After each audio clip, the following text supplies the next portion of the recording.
always put across to everybody, whether they're in a growth organization, a startup organization, or they're going through an exit strategy. There needs to be a plan to actually run this. We know we can't sell to everyone, and it's a tried and tested model of taking the entire population of an area of interest and then segmenting it and working out who it is that I really need to sell to. Getting the right message will come later. But first of all, let's just think about who it is we're trying to sell to. So you're part of a value chain. What you're selling may be then on sold to another individual. Not always that's not always the case, but you might be. So you might be this block selling to somebody who then sells it to an end user. So there are points of value all the way along.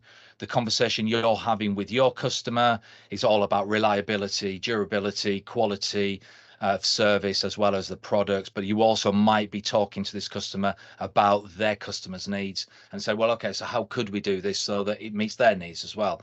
So is this an opportunity where we can develop something together that's even more appropriate for a chosen market? So when you start talking in terms of the value chain like that, then it changes the conversation slightly and makes you more have a degree of empathy for those end users, the customer's customer. So when we segment, there's so many different ways to do it. First one is the obvious one. So demographic segmentation, which is, what do we know about the person? Because eventually you will be talking to an individual or you'll be putting a message out to an individual. So what do we know about that person, their demographics? Is that relevant? Is the question to ask yourself. Do they need to be a certain age? Do they need to be a certain gender? Does it matter what occupation they have? It could do if you're B2C. If you're B2B, it might be slightly different. But even then, you're negotiating with, sooner or later, you'll be negotiating with a person. So what do you know about that person? And does it really matter that you know anything about them? For some businesses, geography matters. There are transactional relationships cross borders that some are easier and some are much harder. So would you segment by geography and say, to be honest, southeast of England or only in the UK or only in Europe and United Emirates, or you would slice and dice that accordingly. But there will be some geographical boundaries to that. And that's simply because you can't service everybody everywhere. And also there's cultural norms that come into place where actually a certain approach in one geographical area from a sales value proposition point of view can be taken in a very different way in another geographical area. So there are tones of voice that need to be adopted if geography is a key part of what you're trying to do. The third one is psychographic. So this down to individual lifestyles and traits. And this, Janet, I'm sure is something that you look at, the whole psychographic part of it, of, how do I feel about this? How does this product make me feel?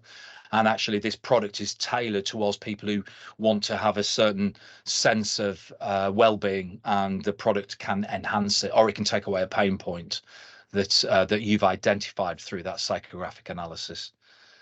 Sometimes if you've got an established business model and you've got lots of buying patterns that are evident, or you've observed them through other organizations, so then you can develop a segmentation to say, well, okay, so who are the repeat buyers? What are they buying? Are they always buying the same thing from us? Why don't they buy something else? Why do they not, Janet? Why do they not know about all the other products besides that one lipstick?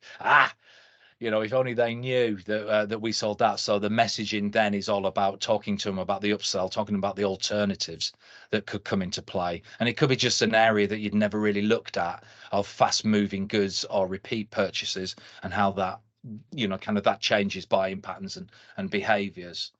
For some of you, there's a whole technological element, the way in which they consume media, their preferences about channels that they use, their willingness to actually use new snazzy features and functions, even down to simple things like simplicity or complexity of websites or the buying process, can make a real difference in that. So if you know that you have a technologically enabled audience, then that can have a bearing on how you would develop that value proposition and the whole customer interface. And then the final one is, if you're working with businesses, are there specific sectors that you're really trying to zoom in on? And within that, are there industries in the sector? Does size of the organization matter? Do they need to have a certain type of turnover? You'll only deal with private organizations. You'll only deal with PLCs. You'll only work with LLPs. Whatever it is, that could be another method of segmentation. So when you've thought through all of that, what you end up with is a description or some profiles of who those people are. That's what goes into your first box.